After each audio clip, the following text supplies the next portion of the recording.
genetics are in an order of priority in terms of health. You run a 23andMe test and you run it through some algorithm and you get these results, and they're just, here they all are. Here's their 300 genetic variations, and they all are of apparent equal value, which is complete nonsense. They're not.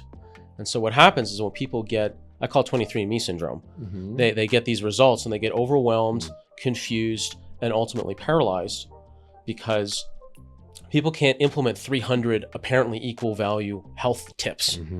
And then when you're staring at a bunch of red and yellow dots signifying variant genes, they get scared.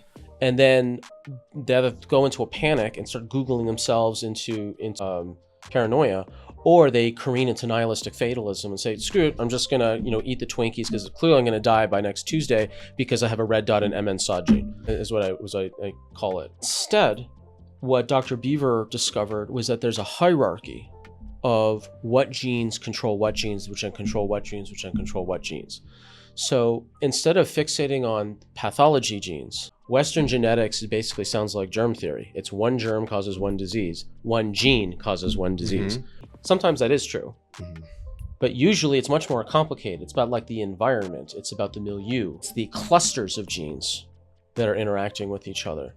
And that's functional genetics. And so from a hierarchy standpoint, it goes inflammation, then it goes free radical scavenging in the mitochondria genes, then it's the genes for liver detox, then it's the genes for vitamin D utilization, then it's methylation, then it's cardiovascular circulation genes, then it's fat and energy metabolism genes.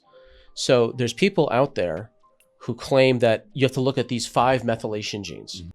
I mean, when I heard that on a podcast, I get angry. I make a PowerPoint.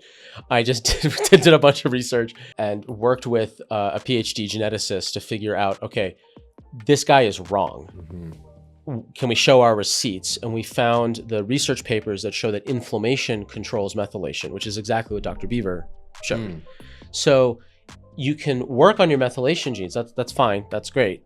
But more importantly, work on the inflammatory genes. But which ones? A couple hundred genes that directly or indirectly relate to or influence inflammation. What are the generals? What are like the top 15 that then control all the other ones underneath it?